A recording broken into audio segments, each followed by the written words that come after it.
Hello everyone, I am Priya Nayak and you are most welcome on our YouTube channel Education Pill.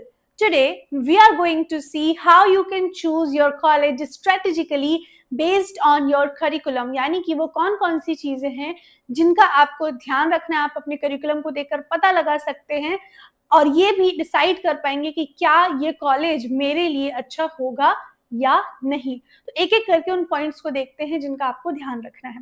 सबसे पहला है core versus elective balance. You can see that आपका जो course है वो rigid है या फ्लेक्सिबल है। It is important to check if the university offers electives align with your interest. मान लीजिए आपका इंटरेस्ट फोकलोर में, मीडिया स्टडीज में, फिल्म स्टडीज में है, पोस्ट कॉलोनियल स्टडीज में है, तो अगर कोर के साथ साथ आपको ये सब चीजें पढ़ने मिल रही हैं, इन पर काम करने का मौका मिल रहा है, तो ये बहुत ही अच्छी बात है। आपको फ्यूचर में बहुत हेल्प मिलेगा, अपने इंटरेस्ट को आगे बढ़ाने में भी हेल्प मिलेगी। ठीक है। Second point is interdisciplinary options. Is the course interdisciplinary, यानी कि क्या यहाँ पर स्टूडेंट्स को अलाउड है to take papers from other departments like philosophy, sociology, gender studies और पॉलिटिकल साइंस, या क्या आप उनमें कंट्रीब्यूट कर सकते हैं। बेसिकली इंटरडिसिप्लिनरी का मतलब है कि आपके सब्जेक्ट के साथ साथ आप और ऐसे कितने क्षेत्र हैं जहां पर कंट्रीब्यूट कर सकते हैं, जहां से आप पढ़ सकते हैं, जहां पर आपका एक होता है ना कि वैरायटी आपकी पढ़ाई में आती है, वो सारी चीजें पॉसिबल हो पाएंगी या नहीं। Third is research component. Specially अगर आप पीएचडी में जाना चाहते हैं, अगर आप आगे चलकर पीएचडी करना चाहते हैं, तो ये जरूर देखिए कि क्या आपका जो करिकुलम है उसके लास्ट सेमेस्टर में आपका dissertation, thesis submission, paper work ऐसा कुछ हो रहा है या नहीं।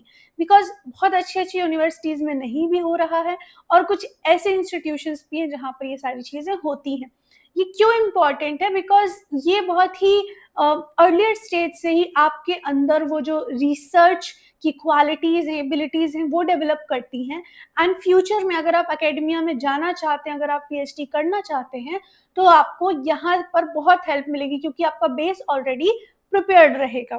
ठीक है। सो या you can check the curriculum to see if there is a dissertation, thesis, project paper in the final semester. It is important because a strong research focus helps for PhD entrance, publishing papers and applying for research related jobs. इन सारी चीज़ों के लिए ये बहुत important होता है, specially paper publishing के लिए। And I am telling you, अगर आप पेपर पब्लिश करते हैं अभी से, तो आपको आगे चलकर बहुत बहुत हेल्प मिलेगी। बिकॉज आप उन चीज़ों को एज रेफरेंस पॉइंट यूज करके बहुत सारी जगह अप्लाई कर सकते हैं। आपका सीवी एंड रिज्यूमे भी काफ़ी अपडेट होगा, है ना। तो ये सारी चीज़ें हैं।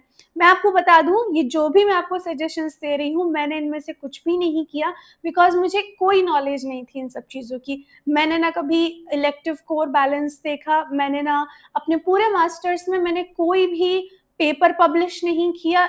I tried 2-3 times, I asked the professors, but कुछ भी कह लीजिए, उतना एटमॉस्फेयर, एनवायरनमेंट या फिर सपोर्ट जो भी हो, I did not find it. And फिर वो होता है ना कि क्योंकि वहाँ वो चीज़ें हो भी नहीं रही हैं। एक होता है कि स्टूडेंट खुद से जाके अप्रोच करता है, दूसरा वहाँ एनवायरनमेंट ऐसा है कि आपको ये सारी चीज़ें करनी ही है।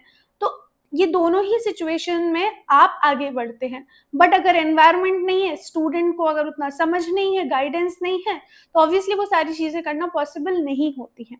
तो या मैं आपको खुल के बता रही हूँ, मैंने इनमें से कुछ भी नहीं किया, इनमें से किसी भी चीज़ को देखा नहीं, ध्यान नहीं दिया। बट आप ये कर सकते हैं बिकॉज अगर आपको गाइडेंस मिल रही है तो I think you should utilize it. आपको ट्रस्ट मी, पेपर पब्लिशिंग से आगे बहुत ज़्यादा हेल्प मिलेगी। ठीक है। Fourth one is contemporary relevance. आप जानते हैं, आप आजकल कुछ भी पढ़िए, वो आप कॉन्टेम्प्ररी सिचुएशन में कितना कॉन्ट्रीब्यूट कर पा रहे हैं। अगर ये पॉसिबल है आपकी पढ़ाई से, तो ये बहुत ही मीनिंगफुल बात हो जाती है ना, कि आप जो पढ़ रहे हैं उससे आप आज के समाज में या कॉन्टेम्प्ररी सोसाइटी में, राइटिंग, लिटरेचर वर्ल्ड में कुछ कंट्रीब्यूट कर पा रहे हैं। तो आप अपने कोर्स को देख सकते हैं कि क्या उसमें जो आजकल नए नए टॉपिक्स निकल कर आ रहे हैं, फील्ड्स निकल कर आ रही हैं, like digital humanities, eco criticism, film and cultural studies, trauma studies etcetera, ये सारी चीज़ें अपडेटेड हुई हैं या नहीं। नहीं भी हुई है तो कोई बात नहीं, बट एक बार चेक तो कर ही सकते हैं। ठीक है। Fifth is faculty specialization match. आप अगर सच में पढ़ाई के क्षेत्र में आगे बढ़ना चाहते हैं, तो आई स्ट्रांगली रिकमेंड कि आप किसी भी इंस्टीट्यूशन में जाने के पहले वहाँ की फैकल्टीज़ का प्रोफाइल ज़रूर देखिए। आप उनका लिंक्डइन देख सकते हैं, वेबसाइट पर भी उनके पेपर्स पब्लिश रहते हैं, वो सब अपडेटेड रहता है। तो उनसे आपको ये हेल्प मिलेगी जानने में कि मैं जिस उद्देश्य से जा रहा हूँ, क्या वहाँ पर मुझे वो गाइडेंस मिल पाएगा या नहीं? तो अगर आपने पहले से देख लिया है तो बहुत ही अच्छी चीज़ है, नहीं देखा है तो ज़रूर चेक करना। Sixth one is credit system ना, अगर आप फॉरेन इंस्टीट्यूशंस में पढ़ने जाना चाहते हैं, तो ये बहुत ही ज़रूरी है कि आपका जो स्कोर है वो अपडेटेड हो और बहुत अच्छा हो। So you can just check if the college follow a choice based credit system और semester based model. It's important for academic flexibility and credit transfer in case of mobility, यानी कि अगर आप चेंज भी करते हैं, कुछ एक्सचेंज भी होता है तो।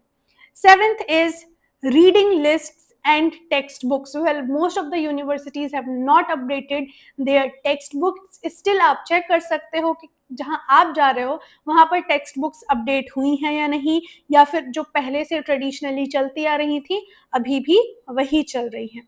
ठीक है, अगर आपके जहाँ आप जा रहे हैं वहाँ पर टेक्स्ट अपडेटेड हैं, there are readings global, contemporary, diverse, या तो ये सारी अगर चीज़ें हैं तो आपको बहुत ही अच्छा लगेगा, बिकॉज़ आपको पता है आप जहाँ जा रहे हो वहाँ डाइवर्स स्टडीज़ हैं, अलग-अलग वैरायटी की आपको चीज़ें पढ़ने को मिलेंगी, और क्योंकि जब चीज़ें अपडेट होती हैं तो उसमें नई इन्फॉर्मेशन भी ऐड हो जाती है। ठीक है? Eighth is assessment pattern. You can check the syllabus to find out whether the evaluation is based on exams only, or do they include presentations, essays, group projects and continuous internal assessments. तो देखो वही बात है कि या तो आप साल भर मस्ती करिए और एक बार पेपर दीजिए, आपका पास हो गया, आपका एमए डन हो गया। दूसरा होता है जहाँ पर कॉन्टिन्यूअस ऐसी-ऐसी चीज़ें हो रही हैं जो आपको as an individual being growth दे रही हैं। तो ये चीज़ आप ज़रूर देखिए कि जहाँ आप जा रहे हैं आपको ओवरऑल एनवायरनमेंट कैसा मिल रहा है। क्या वहाँ पर सिर्फ़ एक पेपर देने से आप पास हो जा रहे हैं, या वहाँ पर एक्चुअली आपको वो हार्ड वर्क पुट करना पड़ रहा है एज़ अ लिटरेचर स्टूडेंट।